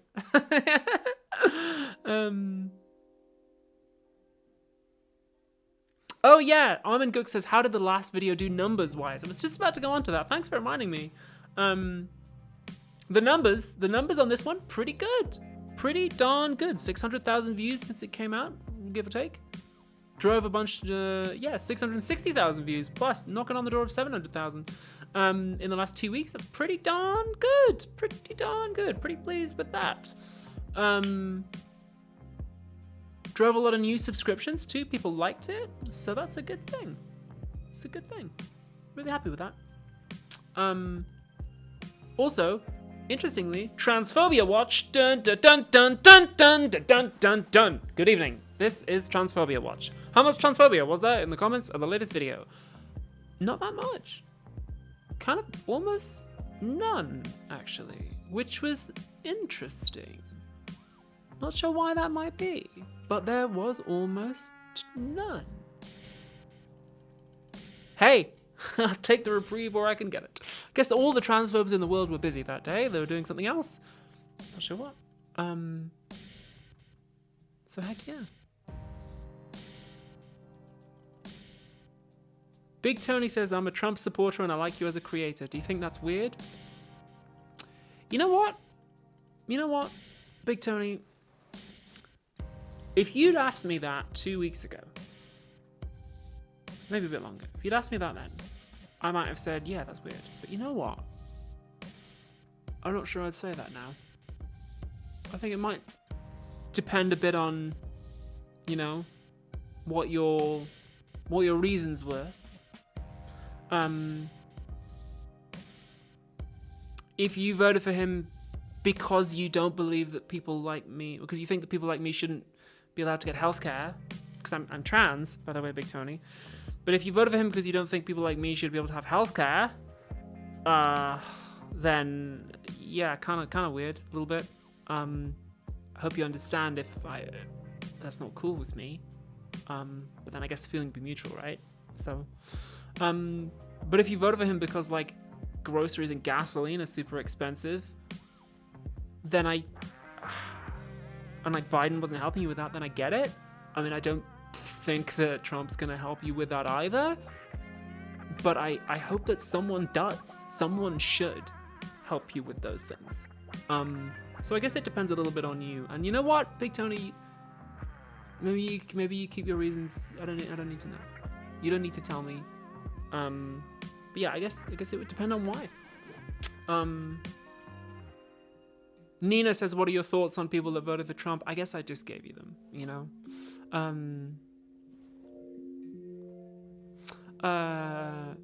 So yeah, I guess it would depend. But I hope that someone does make things better. Keep an open heart, says Lenny Beep. Yeah, really good philosophy at all times. Hey, I tell you what, since we're celebrating 1.6 million subscribers, also chat, how to say this? Big Tony, you can keep your reasons to yourself and chat. Maybe let's keep things cool and chill. Okay. Let's just be cool. Big Tony shared something there. So let's be cool in chat. Let's keep things relaxed, okay? Tell you what, since we are celebrating 1.6 million subscribers, it's a happy event, 1.6 million subs. I might get myself a glass of wine. It's a bit cheeky. I'm gonna break the rules, because I normally have a rule about not drinking on stream ever since the forbidden stream. But I tell you what, I might go and get myself a little glass of wine. You're gonna like this too. I've got a nice special bottle of wine. So give me 2 minutes here. I'm gonna go pee, get a glass of wine, and then I'll come out and I'll come back and we'll just I'll come out. I've already come out twice. I'll come out again a third time, and we will we'll just hang out and take questions from chat. So give me a 2-minute break. 2-minute break to pee and get a glass of wine.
I'm back, baby! I'm back!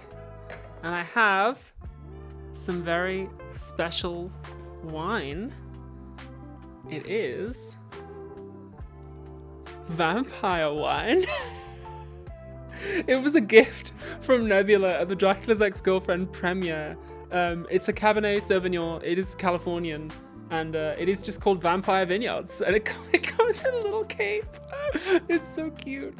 But I will have a small glass of wine. Oh, God. I'm sorry. I need to get a corkscrew. I'm a terrible host. Give me 1 second.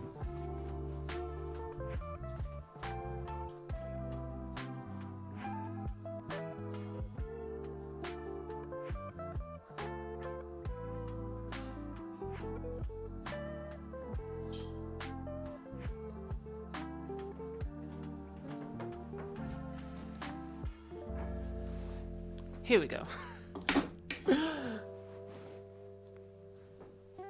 I want the cape so I can put it on a stuffed animal. Someone said, yeah, it's a great idea actually. I'll just slip it out of its little cape here. Here we go.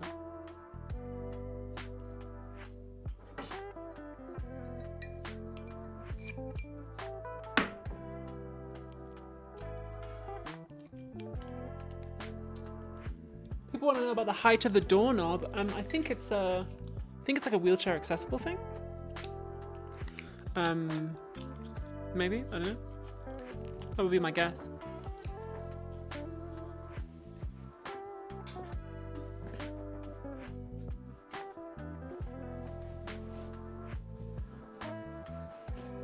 Oh, thanks Noah McKinney for that super chat. I appreciate it. Now I use this this wonderful corkscrew. Let me angle you down a little here. So here's the thing. I mean, it's you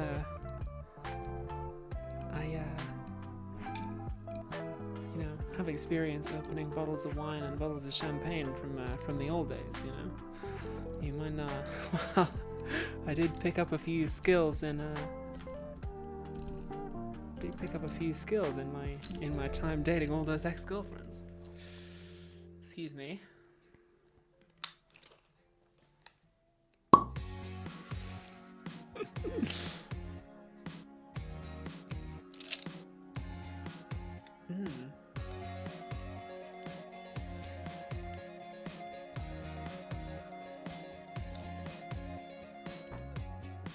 Tani says, lol, I was there for the Forbidden stream, but I don't remember anything about it anymore. We don't talk about the Forbidden stream. We don't talk about the Forbidden live stream. But here we go. Let's have a nice glass of Cabernet Sauvignon to celebrate 1.6 million subscribers. This glass of vampire wine. I might just take it easy a little bit because I'm still at work. Don't want this to end up like the Forbidden stream. Well, I guess I can't because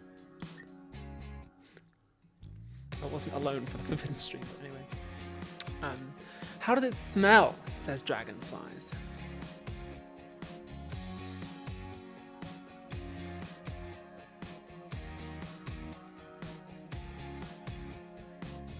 I'm getting cherries. I'm getting red currants.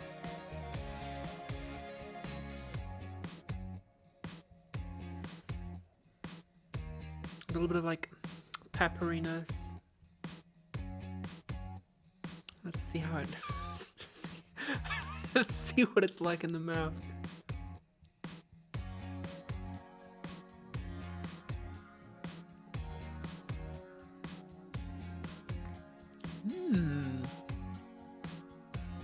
Is that a Cabernet Sauvignon? Yeah, it is. Oh, it's got a kind of like.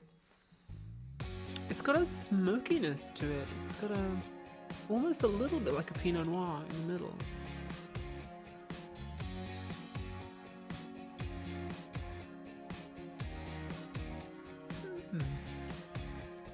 Very smooth. Red fruits again. Strawberries.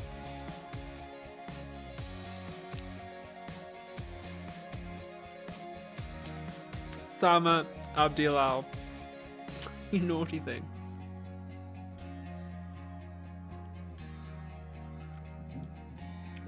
It's nice. I like it. It's a little cool. I think it needs to come up to temperature a little bit. It's been in my cupboard. I don't know. People say that red wine should be served at room temperature or slightly below. I like mine a little warmer. I like mine to hold it in the hand a bit, but yeah. Anyway, Bookworm, thank you for that super chat. Disable that window there. PJ Parker says Pinot Noir is not my fave. You Philistine. Pinot Noir is my favorite grape. Definitely, I love it.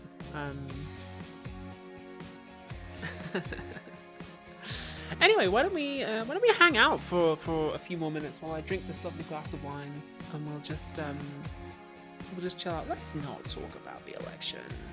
Let's not talk about it. There'll be plenty of time to talk about it later. But hey, here's to 1.6 million subscribers. Hey, here's to 1.6 million more. I should put the cork back in so I'm not tempted to have any more. Don't want to get too sloppy on stream. Teeth gang, says Jamie does maths. Woo! Eric Lundquist says they have a sweet tooth, so port is their favourite wine. I do love a good port, actually. Haven't had port in ages. Don't often get to have it, to be honest.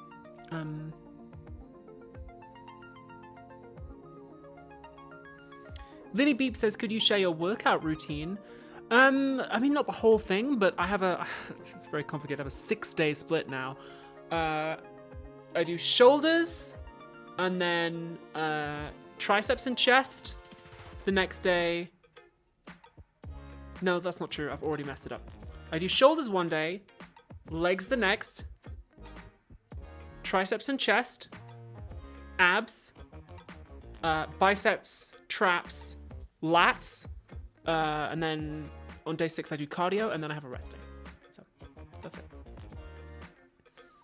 I will happily support anyone drinking. Also, that shirt is rad, says Jules. Thank you. It was a gift from Morgana Ignis, who's Sally Mae in Hell of a Boss. I'd also head of merchandising for Hasbin Hotel.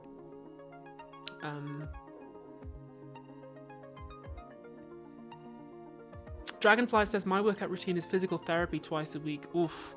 Yeah, I remember having to do physical therapy years ago when I had to learn how to walk again, because I had a surgical operation on my leg. That was punishing, so good luck. Good luck. How do you have time to do anything else, says Faya? I don't even know. I do read very quickly, so. Ab reveal, says friend EXE. No. Not this late in the night when I'm bloated. Ab reveal first thing in the morning when I'm skinny. Also, I've been going easy a little bit recently because I dieted really hard in the months leading up to the Dracula's Ex-Girlfriend premiere. And then after the Dex premiere, I was like, okay, this is going to be difficult for me, but I'm deliberately going to relax my diet a little bit. And I'm going to try to actually put on a bit of weight. And I have put on tiny little bit of weight. It feels like a lot in my brain, but I'm trying to get better about that and to let it go. You know, the demon says it's a lot, but the demon is wrong. So, you can't spell demon without ED. In the other way around. So I deliberately tried to relax my diet a little bit, and triceps popping, thanks, yeah. I'm going to be doing an acting job next year, for which I'm going to need to be quite physically fit, so I'm making sure that I maintain my fitness. There's also a couple of projects that I want to be going up for next year, things that are going to be pitched around that I want to make sure I'm in, tip-top shape for, so... Monty Hickey Versailles says, what's a tiny bit of weight for you? You know what, I don't want to go into that. I don't want to put a number on that because, you know, body stuff, I'm very sensitive about it, so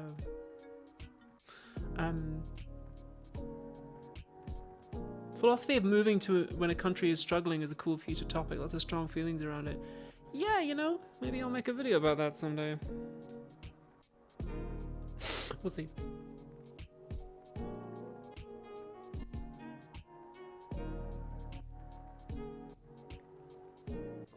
Acrid says, ever thought of doing a collab about Mia Mulder? I'll just text her right now. Wait, Mia's been a voice on my channel a couple times. And Mia and I are friends, so Mia was at my 30th birthday party. So yeah, I'd love to do a video with Mia sometime if she was down for it. Obsidian Workbench says, which role from Shakespeare have you always wanted to play? Ooh, that's a great question. I'd love to play Rosalind. That would be a lot of fun. I mean, really any of them. And I have technically played all of them because of the Shakespeare stream. But that'd be cool. I do have the Shakespeare itch at the moment. Any of them, really. I love all of them. All of Shakespeare's amazing. Do you have a favourite wine, says Queen Stodge? I do. I love Pinot Noir. Pinot Noir is my favourite grape. As for what country it's from, well, that depends on the occasion. I like French Pinot Noir for a date. If the Pinot Noir is French, then that's also how the kissing is going to be. If the Pinot Noir is American, or in fact I recently discovered German Pinot Noir, which is also very good, or New Zealand, then that's good for friends and for just having a nice time. But if the Pinot Noir is French, then we're dating. Yeah. Would you like to play Lady Macbeth, says Maggie Pie? Yeah, I would. You know, maybe I'm not old enough yet, but someday it'd be good.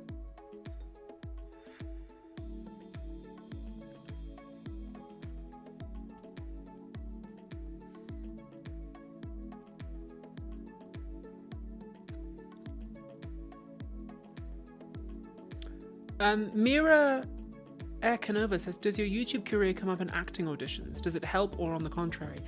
It has never come up. Actually, that's not entirely true. So most auditions are self-tapes, so there's no one it can come up to. I know Leslie Headland, who created The Acolyte, knew who I was, but I don't know whether that really mattered. House of the Dragon, they had no idea. They had no idea what it was, didn't mention it. They didn't know until they'd already cast me, so. Have you ever tried to write in iambic pentameter, says Christian Gregory. Christian Gregory, let me introduce you to a little play called The Prince, which came out in 2022, which is written in original iambic pentameter and weaves in and out of Shakespeare, which was written by me. So there you go. Yes, I have. I wrote a whole play in iambic pentameter. It won an award. It won Best New Play. So you can go read it. You can go see it. We filmed it. It's on Nebula. You can see the whole thing. Bookworm, again, questions about my diet. I don't want to go there. I don't want to go there. Because it's a sensitive thing for me, so.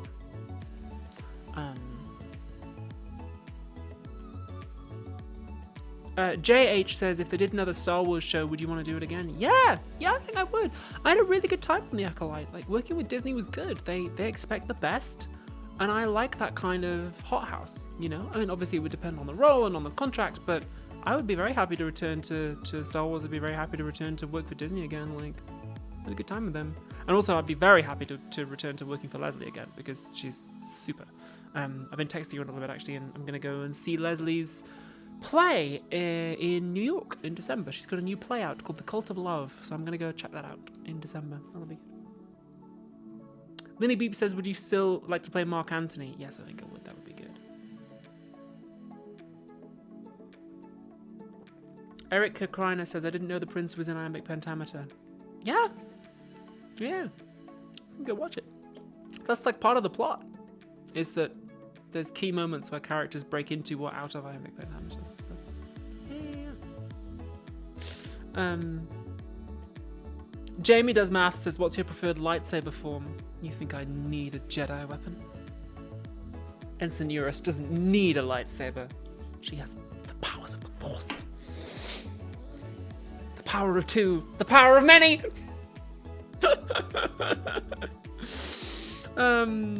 T32 says, I recently came across your videos and I love them very much. Hey, thank you.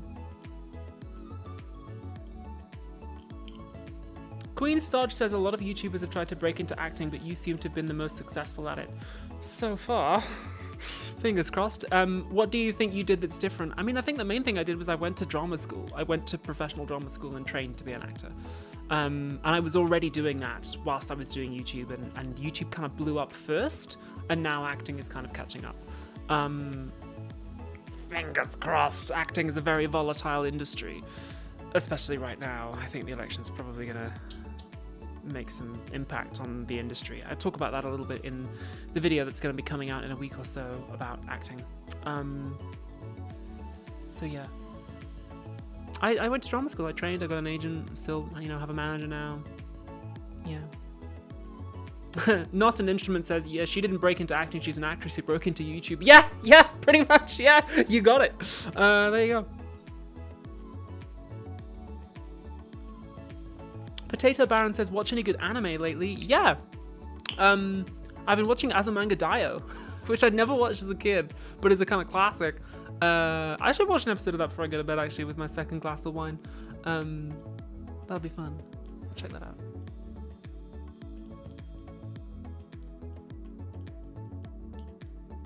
I am an actor. The ultimate success to being an actor, says Zarth Varda. Yeah, I guess.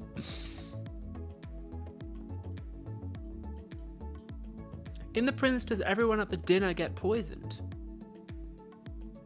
Dinner? I don't think there is a dinner scene in The Prince. Somebody says they have banana liqueur. Why did I buy this? What do I do with it? Make a chocolate and banana liqueur dessert. Make a chocolate mousse with banana liqueur. That's what I do.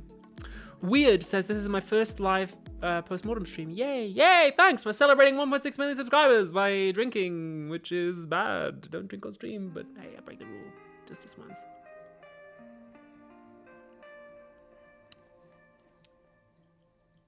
I've never seen Arcane. Miss Noma says, do you prefer actor or actress? Normally I default to actress, but I go back and forth. I'm not. I mean, in my country, actor is gender neutral. Sometimes I say actress just because I anticipate that people will try to stealth misgender me by saying actor rather than actress. Yeah, I don't really have strong feelings about it. I think it says actor in my Twitter bio just because I needed to cut down on characters. But like, yeah, whatever.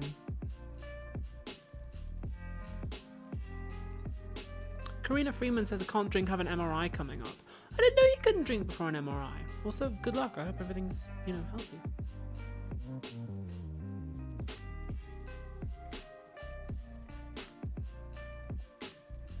Do you read manga or comics?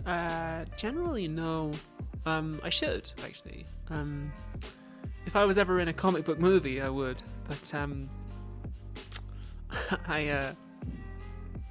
yeah, I can say that. I auditioned for a superhero thing recently, which would have required me to read a lot of comics to get it, but I did not get the role, so I will not be reading comics yet. If I'm ever in a comic book movie, I'll read some comics. That's how you get me to read them, cast me and stuff.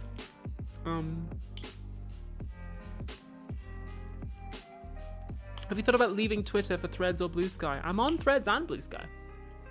I get more action on Blue Sky these days. Should probably just try and slowly drop Twitter. Maggie Pie says, who was the most evil philosopher? Ooh. Probably gonna go with Hitler? Probably not technically a philosopher. I don't know.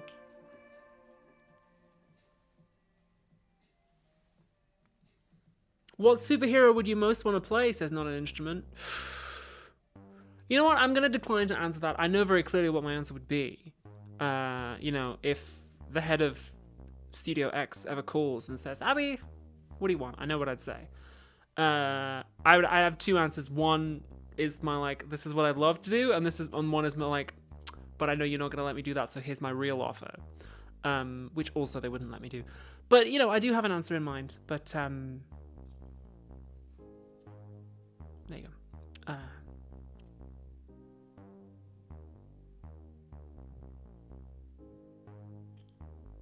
If you ever got cast in a big budget film or series, would you continue Philosophy Tube?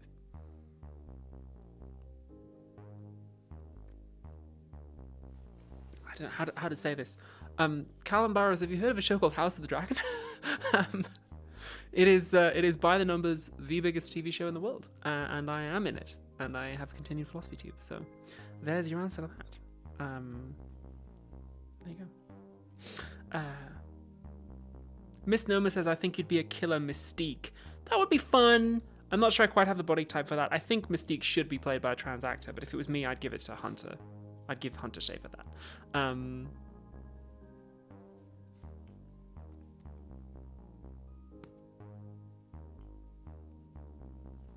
Dana Herbert says, I've never heard of Blue Sky. Is it a good Twitter alternative?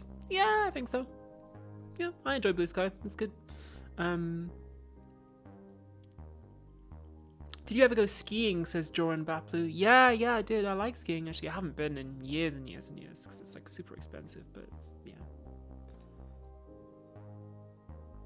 Miss Noma says Mystique has every body type. Yeah, you know what I mean, though. Like, blue Mystique, default Mystique. It should be played by a trans girl, definitely, because Mystique is trans girl coded, but like, yeah, I'd give it to Hunter. You want to give it, that's the kind of trans girl I'd give that role to, is you want that kind of like, because I'm not in that casting, and this took me a while to appreciate, is that I was losing roles to other trans women, and I was like, oh, what have they got that I don't? And I was like, oh, they're in a different casting. They have the kind of like the runway model, skinny runway model thing, whereas I'm not like that. I'm a different breed.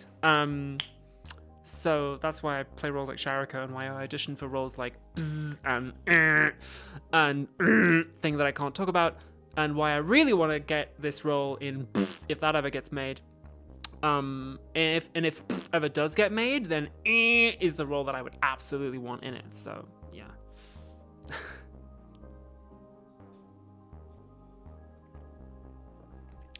I imagine you in a period piece. It's called Django. I was in a period piece. It was one of my first jobs after I came out. I was in a western called Django in the 1800s. Go check it out.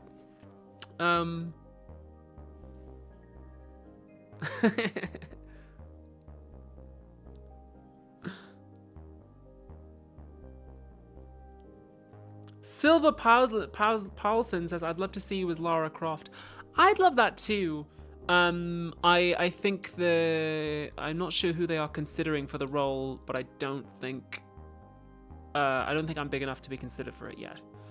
You know, we'll see. But I think probably they're going to want to go with a bigger name than me. I'd love to, though. That'd be cool.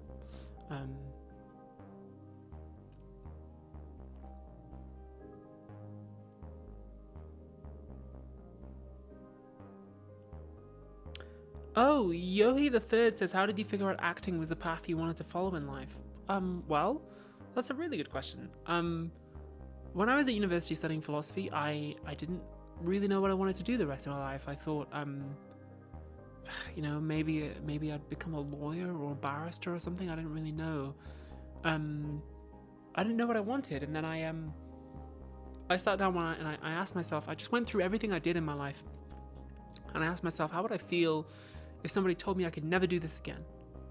And I said, oh, how would I feel if somebody told me I could never study philosophy again? I'd be upset, but I guess I'd live.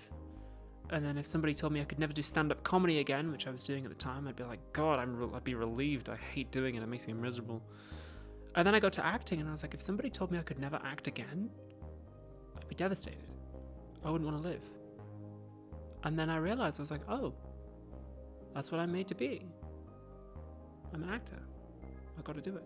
I've got to go to drama school and do it for real, and I need to dedicate myself to understanding the principles of that art form, not as a thing to be rich or famous or whatever, but because that art is, in some sense, in me. The acting force, it flows through me. I am in that river. The whatever you want to call it, the Dionysus waves, the Marlon Brando particles, whatever it is. I was like, oh, that's what I am. And so I knew, and then I went to drama school and I did it.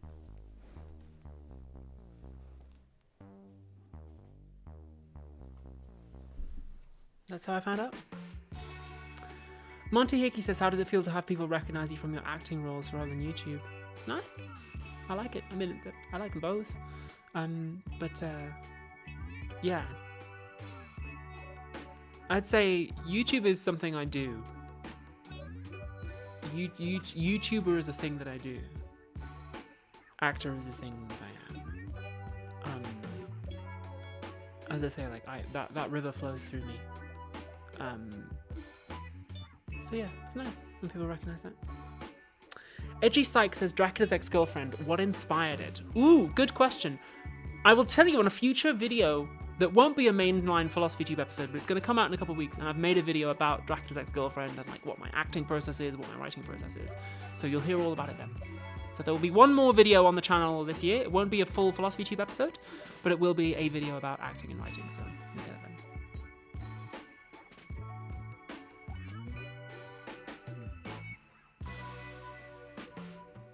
Tell you what, this wine's getting better.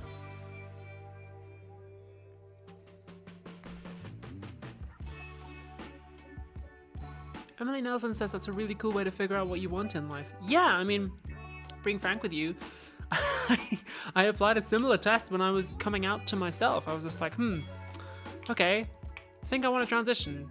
Let's apply the similar test. I was like, how would I feel if somebody told me I was never ever allowed to do that? And I'd be like, be pretty devastated, actually.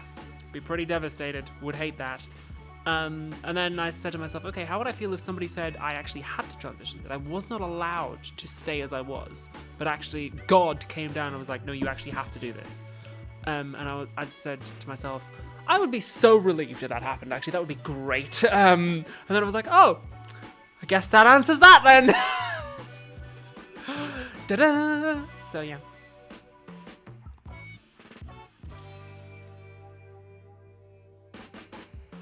Hey girl, how you doing? Says Chimichanga. Doing really good. We're celebrating 1.6 million subscribers with a lovely glass of wine. I'm breaking my rule just for the one time of not drinking on the stream, but I'm being very good. Just having the one little glass.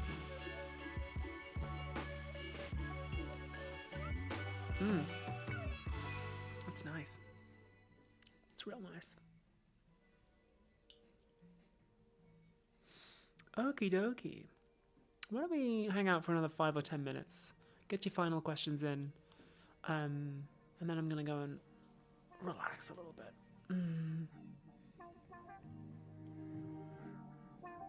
Just Jay Hatton says, thank you for being openly trans. It helped my girl have more confidence being a trans woman.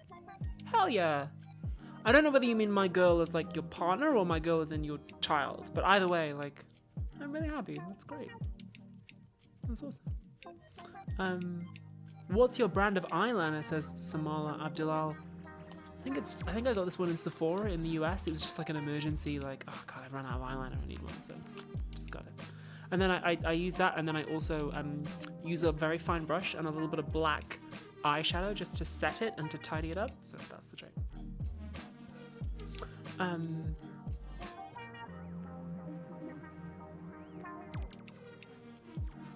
Any plans for the end of the year and New Year, says Dragonflies. Yeah, so in December, I'm going to go to a wedding. 2 of my friends are getting married in Montana. That'll be fun.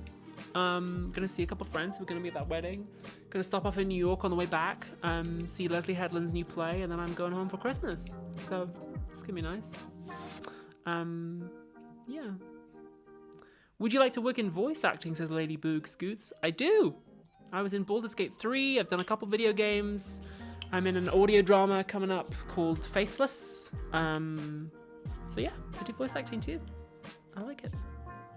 I have the range. Have you ever done a video on the Divine Right of Kings, says Cameron Sowers. No, I don't think I have.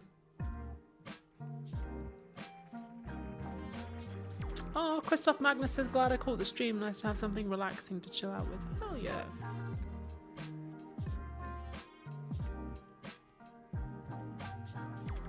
Acrid says you have very professional boundaries on your channel. What helped you decide to set them when so many other YouTubers haven't? I watched other YouTubers made some mistakes, and I wanted to not repeat them. I also was aware when I started my channel, I was just like, this is kind of an addictive thing, right? Social media, oversharing. So I said to myself, I'm gonna just have these rules and these boundaries, these hard boundaries, and I'm not gonna overshare too much. Also, like, having a professional ethics for something, and I picked this up from acting too, having a professional ethics is so important, especially when you're working in a space like this where it relies on parasocial relationships, where it is a very informal industry. Often, like, you're hanging out with other creators, there might be like alcohol involved. It's like acting. It is, well, the phrase they taught me at drama school was that acting is a deceptively informal industry. And so that's just something to watch out for. But yeah, it's cool. It's very casual. It's all very cool. YouTube's the same way. Yeah, it's really cool. It's really chill. But you got to be careful with that kind of thing. So Tony Dallas says, is she dating the Vivi Piz girl? Who's Vivi Piz? I think so. Evie Zard likes the switch of the voices too. Yeah, it's cool, right?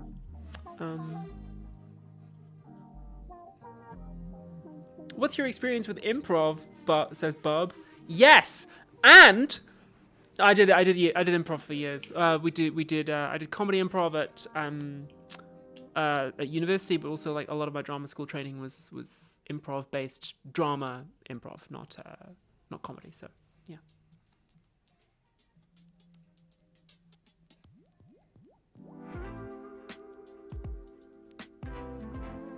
Oh, Vivian Madrona? Am I dating Vivian Madrona?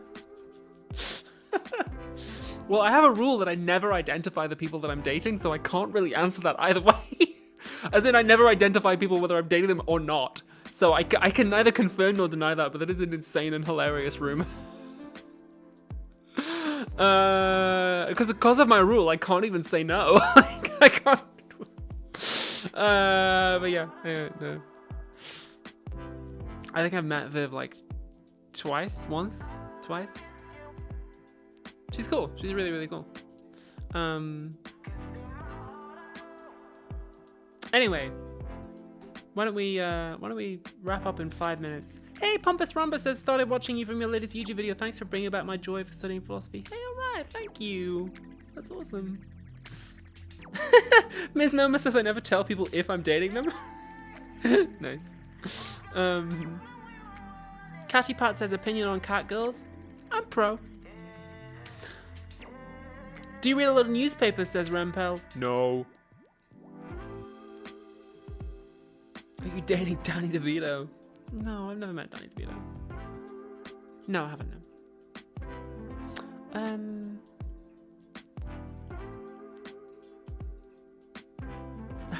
I think my partner posted something on Tumblr a while ago, from my account. If you follow me on Tumblr, like Tumblr Abby is like slightly more chaotic and slightly more upfront about things. So yeah, I got a question about dating on my Tumblr a while ago, which my partner answered. So yeah.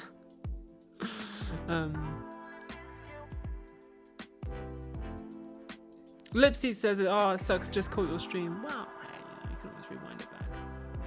I really want some ice cream now. I'll be good. I won't have any. I'm gonna make my fish pie later in the week, and that's quite calorific. So,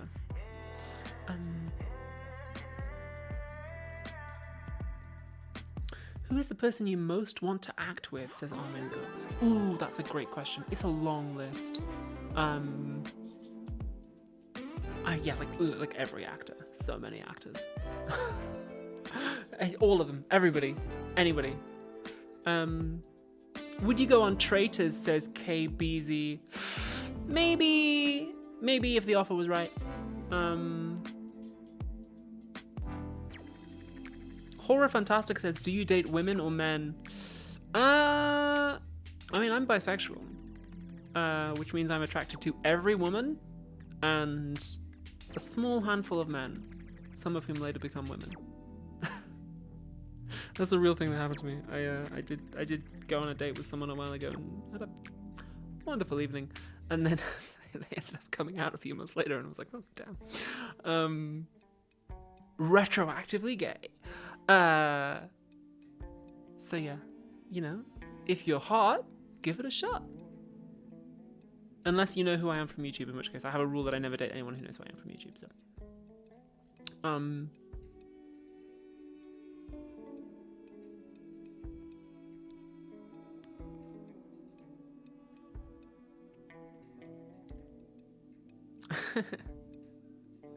No, Cameron Sauer says, you're saying there's a chance. No, I never date anyone who knows me from YouTube, which is, or knows me. Well, I would date somebody who knows me from acting if they were cool, but not YouTube, because it's a different kind of relationship. It's like parasocial versus traditional celebrity. So, yeah, I would be very cautious about doing that. Parasocial hygiene, says Remco de Vries. Yeah, cool phrase. Cool phrase.